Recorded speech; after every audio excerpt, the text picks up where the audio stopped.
Hello, everyone. I'm here today with the Damon Jackson. So, Damon, let's start off with your family. You're a huge family guy. You post about them all the time. It really seems like everything you do is for them. Tell me more about your family, and were you raised that way? Did you develop that love for them over time? Just tell me more about the connection you have with your family. Yeah, no, I mean, definitely raised like that. Family's always important. We're always doing something with my family as a kid. But just I have four daughters, so they keep me pretty busy. But like me and my wife are both athletes, so they're all pretty good athletes, and we are running around doing all their stuff all day. So in between my training and my work, I'm doing something with one of them almost every day. What So. kind of sports do they play? My oldest, she plays volleyball, softball, and wrestling. She just started wrestling last year. She killed it. So I think wrestling is going to be her main sport this summer, and Okay. softball coming up. So she's pretty good at that. And my 11-year-old, she's all about soccer, and soccer. And she's going to wrestle next year, but she hasn't really wrestled yet. And then the rest of them, they play a little bit of basketball at the YMCA, nothing crazy. So Okay. my two oldest, they're going harder now in sports, but they're the only ones that really have really tried everything. So That's cool. That's cool. I know I saw that your oldest did wrestling, and from what I can tell, yeah, she's pretty good. I mean, your entire you're doing team good, is. man. Tell me more about that Rockwall High School team that you coach. I mean, last year they went 31 out of 74 for state qualifiers, I think you said. And this year, I mean, you Yeah, guys you guys are just yeah, training we're for state killing it, man. now. It's yeah, we just had all the qualifiers and stuff, and now we have 25 kids going to state this year, Nice. which is crazy just because how good they've done is it's really awesome. And but I actually coach it's a middle school team, so I don't coach the high school.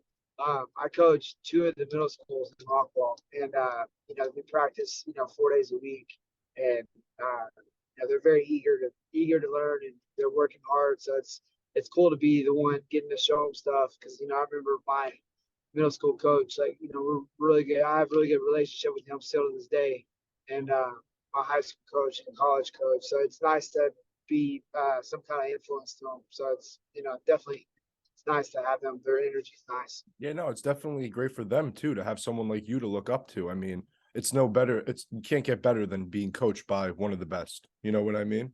So it's definitely great for them to have an influence like you. So I wanted to say condolences on your brother's passing. I'm sorry about that, but you went out there and you put on the best possible fight you could have right after his passing. Tell me more about your mindset going into that Pat Sabatini fight. I know you said you weren't trying to think about it. You had separated yourself from family that week. You were just trying to not have that be your focus going into the fight. But tell me more about what your mindset was. Like, were you fighting for him or were you fighting more for yourself? No, I'm kind of I always do it for myself. I try not to do that. I try not to like put it on a person or like a group of people. Like I started the sport as it's like my selfish goals is what started the sport. So I could lie and say that I do it for my family, whatever, but like I do it for myself, and then what I get from it, there's no way that I wouldn't put as much time into it if I didn't get what I needed for my family out of it. I would probably be a doctor now or something. I don't know. All these years of on the mat, I could easily have went to college a couple of times. So, it just I do it for myself, but what it provides for my family is pretty awesome. I get to chase my dream and provide for them. So, yeah, it's not. I didn't do it for him. It was his support's always been there, and it was always something I knew I had, and just when it happened, I just knew that like there's no way that he would have been cool with me like not fighting. So that helped me make a decision pretty quick, and then I just knew that I didn't want to. I think that like when someone passes like that, when it's unexpected, um, people get kind of weird with their emotions, and I didn't want to be around Definitely. that for the whole week before the funeral and stuff. So it was kind of a way for me to get out of all the small talk and all the stuff that comes along with it. And you know, I just feel more normal when I'm training and when I'm like preparing like that. So it just felt right to take the fight. Good. Good. Did you ever get a little bit more closure on his passing? I know when you had talked to Ariel after the fight, you weren't 100% sure what had caused it. Did you just get you ever get more closure on that situation? Uh, no, honestly, man, it's still kind of up in the air. And like, I don't like to do the whole conspiracy thing, all the bullshit with the vaccinations and all that stuff. But he did have, he just had a booster like about 3 weeks before that, and then a week before that, he had the monkeypox vaccination.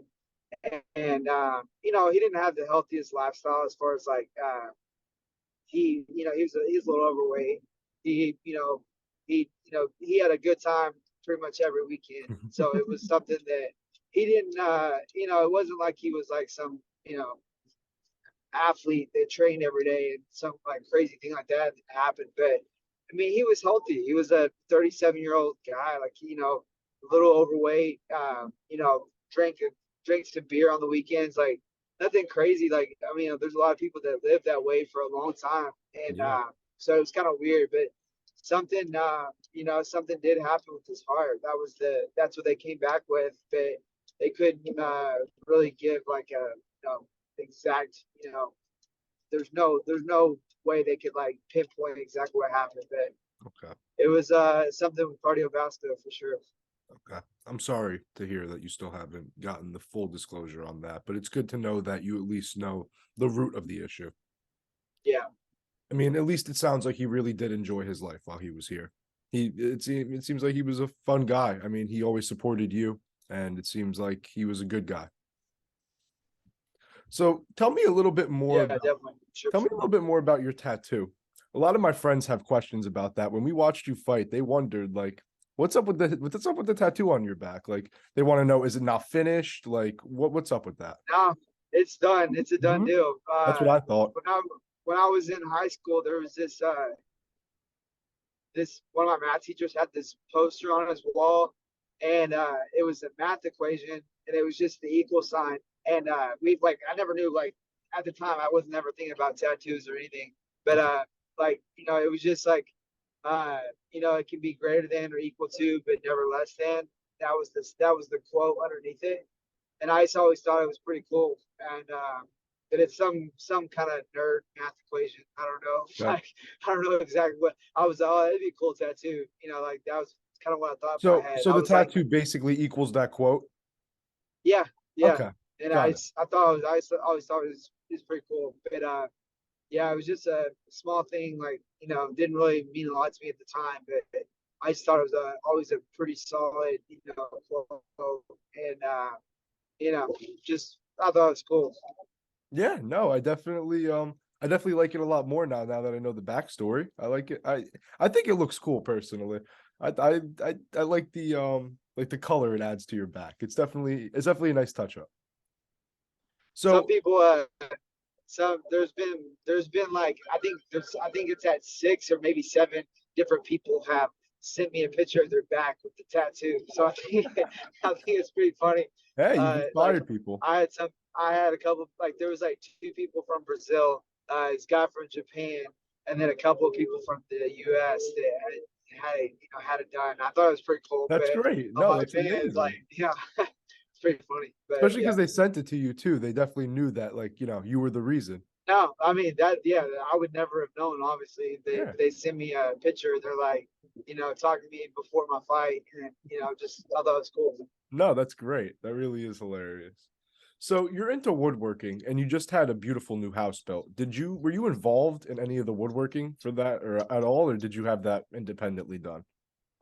Yeah, just the projects after the fact. I didn't get to like for liability and stuff. They wouldn't allow me to work. I was there basically like every other day, checking on different Gotcha. things, and just doing the inspection, like looking at everything. And like I definitely I gave them a bunch of ideas that they did do, so that was cool. But I didn't get to do a whole lot with it. But I've done a lot of projects since then. I built our master bedroom. I built that bed. Nice. You know, getting to put together all the girl stuff, and then I built some storage bins in my garage and stuff. So But I'm about to start pumping out some American flags soon. So those are always fun to make, and Of course. just small projects. Maybe I'll do a camper this summer.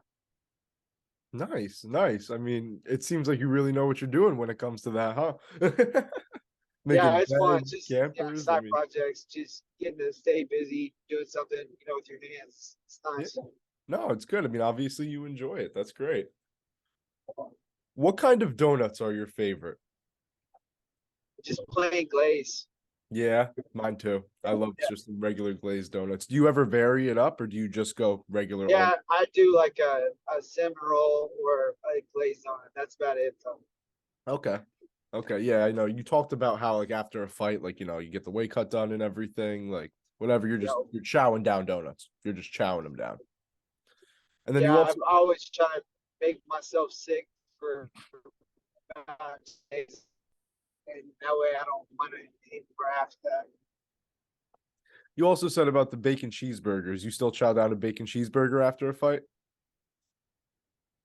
Oh yeah, yeah, that's definitely the fight night. As soon as the fight's over, I always have that. Yeah. Good, good. What started that tradition? Anything specific or just like you just like From bacon yeah, cheeseburgers?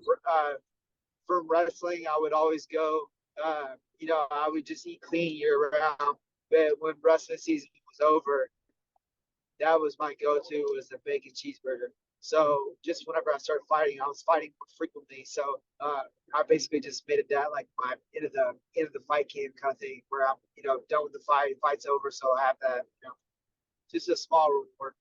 That's great. That's great. You have to have small rewards when you're, so strict and so disciplined. You need to have little vices like Yeah, that. oh yeah, Great. yeah, So you were at the Dallas Stars game the other night. You're a big fan, right? oh yeah, yeah, Tell me a huge little fan. bit more about your love for hockey and just the Dallas Stars in general. Man, it's just hockey. Like, but being at the Stars games, like in person, is one of the coolest experiences. Like, like I have a friend that's got some amazing season tickets. They're right there on the glass, and I go with him as often as I can, or I'll sit all in the nosebleeds. Like, I don't really care. It's just they have some of the best fans outside of MMA. Like, hockey fans are just insanely loyal to their team. Like they're always cheering. They always want to see action. So it's like the fan base is like unreal, and like they it's a very physical game, and I wish I could have played hockey as a kid. Like I grew up in Oklahoma, so we didn't have hockey we didn't have skating rinks, or anything like that. It's just different sport, but it's became my new favorite thing to watch. Like in person, it's by far the best to watch in person. And then like on TV, I like it better, almost better than football. So talk to me a little bit about your love for football too. Do you have a favorite team in football? Yeah, the Cowboys. That like I grew up, went to a lot of games as a kid, and watched, Troy Aikman and Romo guys that had a really good team when I was a young kid. So like in '90s, they were winning Super Bowls then, and so I grew up when they were like the best of the best. Emmitt Smith and Emmitt Smith. I had his rookie card, and he signed it and everything. That's great. Where it went, man. It was like somewhere in my storage units, it got switched up, and I can't find it. So I actually had it was awesome, awesome. But I grew up watching. Yeah, no, that is awesome. What's it? As you can tell with the flag, I am a Giants fan. So we're on opposite sides there, but I have a Michael Yeah, Strahan signed helmet in my closet. So I have some nice signed paraphernalia yeah, from one of my best players too. So that's pretty cool. I I think football is definitely a good sport to watch, like leisurely wise. But in terms of MMA, like that's really something that like I can like get into. You know what I mean? Like when I watch football, it's like I'm watching it, but like I'm not as into it as I am when I'm watching MMA. Like when I'm watching MMA, I'm like really watching. I'm really like breaking it down. I don't know if you're the same way. I don't know how much yeah, MMA you watch outside of the cage, but I feel like that's definitely like the way I yeah. No, I mean, I sports. watch. Yeah, I watch, every time they have a pay-per-view card, I always, I'll watch them, and we basically have someone from my gym fighting, every week. So, um, I'm always watching for sure. Yeah, tell me a little bit more about your gym, about Saif Sayoud. I mean, the coaching you guys do. I mean, it's just ridiculous down there. You guys were running a circus in the UFC this year. It was amazing. It was amazing. Yeah, no, we've all been together for so long, so it's nice to kind of see everyone having success at the same time, and coming through these big fights, and everybody's doing so well, and it's just hard work paying off, years of the same grind and same setup with the same coach, and everything's just paying off, man. It's just it's our time, and we're coming through this. You know, just we're up. It's our time in line. That's it. Been working hard. That's it. Yeah, all of you guys down there have been killing it. I mean, you, Kennedy. I mean, there's a bunch of you guys down there that are just doing great things in the UFC right now. So, what made you start your career as fast as you did? You had 9 fights in a year and a half. How much do you think that fast start played into your struggles early in the UFC? And when you look back on that, do you regret starting out as fast as you did? No, I don't think you could ever regret it. I mean, when you start off and that's your goal to get to the UFC, it doesn't matter. You want to get there as quick as you can. You want to do everything as fast as you can. And I think it's just like you learn that over time that like you really have to focus on like being well rounded. You have to really make sure you're training the right wise, and like you just have to learn it over time. You can't time on the mat. And like I was, like if I would have beat Yancy Medeiros, I would have been the next big thing. Or if I would have beat Hani Jason down in Brazil, I would have been like right there in the mix with Yeah. everybody. So I was just kind of one fight away. Two of those 3 fights I should have won, honestly. And then the Yancy Medeiros, I took that fight on like a 3 or 4 day notice. So like they weren't holding that against me. And then No. I just didn't capitalize on the opportunity because I wasn't ready for it. But like if I would have won one of those fights, I would have been a big thing. It would have been a wholly different, completely different career. But it is what it is. I would never regret it like going there early because that's what I wanted to do in the first place. So when I got the opportunity, like there's no way I'm gonna turn it down. So, just you learn as you go. That's it. I got lucky and made my way back. I busted my ass for years and made my way back, and it is what it is. I'm here now. So, talk to me more about you being able to make it back. Did you have doubts after like being released from the UFC after that first stint? And how were you able to bounce back? What were some things you did?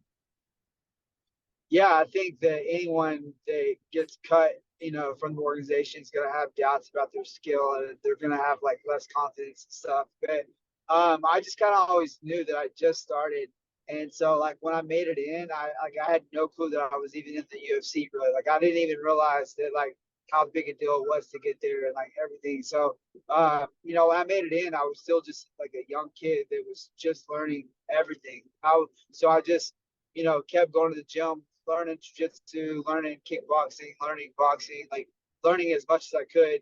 And I like to fight consistently. So like when I went to LFA, they were wanting to give me a fight like every 2 or 3 months. So it played actually really good into me getting better overall, like well roundedness, you know, to be there for as long as I was. And you know, once I got to that point where I was like ready to go, I was just waiting on a call. So it's just nice to work my way back, but to get that second opportunity was nice. Yeah, no, I mean, I think the obviously your first stint definitely could have gone better, but I think the way things have went in your career have definitely went the way they have for a reason. You're back here now and you've been doing great. And I think it definitely all happened for a reason. And I think it was just a learning experience. I mean, you went 9-0 in a year and a half. I mean, you definitely were a little too fast with that, and the step back in competition for a bit and not fighting in the UFC definitely helped you get ready for that kind of caliber of opponent again. Yeah, for sure. No, definitely. That was definitely nice to go through it, but it sucked at the time, but it is what it is. Yeah. Yeah. All right. So explain to me more the leech nickname. I know you got it in training and that's like, like your style. They call you like the leech because that's kind of just how you fight. But is the leech therapy something you normally do or is that just a one-time thing? No, no, I was just I was in Vegas and I don't even know, like I think someone sent it to me a long time ago and told me about it, and I kind of forgot about it. And when I was in Vegas, I was like, oh man, I bet they have one here. So I started researching and I found a lady that had them. And the leeches that I use were actually already full. So like once they're full, they won't latch on to you. And so she had some, she had some that were hungry, and then she had the ones that were full. And the ones that were full looked way cooler than the ones that were like they had these like little skinny bodies, and you couldn't really tell what they were. Okay. And I didn't really want them on my back. I was like, no, I just use the ones that are full. I just want them for pictures. So I Word. just did that. But no, I don't do that frequently. Okay, good. Good. Yeah. All right. So you were supposed to fight Derek Minner in June, but he pulled out. You kind of went on social media and were like, yeah, I knew he was going to pull out. But then his next fight was Yeah, last with the UFC and his most controversial. Tell me more about your thoughts knowing that you could have been the one in that situation against Derek Minner and that you were scheduled to fight him. man. Yeah, that whole thing. Uh, it's so it's so messed up because of just the pride that all fighters take in like being prepared and like going through fight camps and like to do all the work like that and to throw the fight just because you know you're gonna lose. So like to throw the fight just for some money, it's kind of crazy to me. But It is. there's people like that you'll take that easy way out. And it just it's frustrating because it definitely puts a bad look on the sport. But like there's so few of those guys that are willing to do that because I mean, there's so many people that I know. Like as soon as the fight's over and they lose, they're like, man, I wanted to win that fight so bad. I would have just gave all my money up just to win that fight. I would have fought for free if I could have just won that fight or whatever it is. So like for him to like throw the fight just for some money, it's so petty. And it is what it is. I mean, you got greedy like that, you're gonna get in trouble. So I don't Yeah. know what happens to him from there on out, but I'm happy to see that they're taking him out of the UFC because that shit shouldn't fly. Yeah, they're Not in definitely any taking the proper organization, but steps. especially not the UFC. Yeah, I don't even know how Oh that shit. I mean, I get how it happened in the first place, I guess, but I just don't like to think that it could be more common than that fight and just that like I don't know. It's a very bad look for the UFC. So you're known Uh, for going out and looking for opponents. Tell me more about your process when looking for an opponent. You'll literally go out and DM a guy and be like, "Hey, let's fight." I just think that like there's no emotion with the fighting, or there shouldn't be. And so like, hitting someone up and setting the fight up yourself it helps the UFC. It helps like, Sean Shelby not have to do so much work. And then you also, you have a little bit more control over the timeline you're gonna fight. So just knowing if someone wants to fight you or they don't want to fight you, whatever it is, it's nice to like just put it out there and let people know that you're willing to fight. And that way no one can talk shit, and it is what it is. Yeah, no, the way you call people out is very respectful. Your call outs have to be some of the most respectful in the UFC. I mean, you literally just I mean, the way you DM'd guy, you were just like, "Hey man, like you down? Like you want to fight?" Like it's just no bad blood, no disrespect. I mean, I saw when you called out Darren Elkins, it was like, "Hey, I have no disrespect, like da da da da da, but I'd love to fight you." Yeah. Like you like went on like your call outs are just the most respectful, but they're also like well thought out. Like you said, you look at people's records, you make sure that they're open. Like you don't want to look like an idiot, and you don't want to like talk to the UFC, and then they're just like, "This guy's booked. What are you talking about?" And then it's just Yeah, all right. So yeah, no, exactly. I really like that mindset of going out and forcing your own fight. Is there anyone in mind in the future, or you want to take some time off? I'm back to training. I'm trying to open my gym up before my next fight, and I'm getting that going. But I would love to fight. Julian Rosa. He just came off a loss. I came off a loss, so that would be a good matchup. Um, I don't know who else is there. Honestly, I was kind of looking at ranked fighters thinking that I was going to beat Dan. So it's like, it's frustrating to come off a loss like that. But, like maybe Julian, he'll be open. So we'll see if that's a matchup to be made. Well, for sure. What makes that a Rosa fight interest you? I mean, I like it. Don't get me wrong. I'm just asking you. Because we're right there. We're both coming off a loss. We both just challenged for the top 15. So I think in order for either one of us to stay, is that we got to win and the other one's got to lose, obviously. And it just makes sense as far as like the record, the timing of being in the UFC and things like that. So it's a very tough fight for both of us. So it's a good matchup to be made for sure. I mean, you just sold me on the fight. I think you could sell the UFC definitely. Have you contacted them at all about that or no? No, I haven't. I've been honestly just like when I got back, just kind of dead set on opening my gym before my next fight. So just getting that going and figuring out all the small things with that. But I haven't really set a date for when I want to fight. But I'm down to fight soon for sure. You have any idea when your gym's gonna open?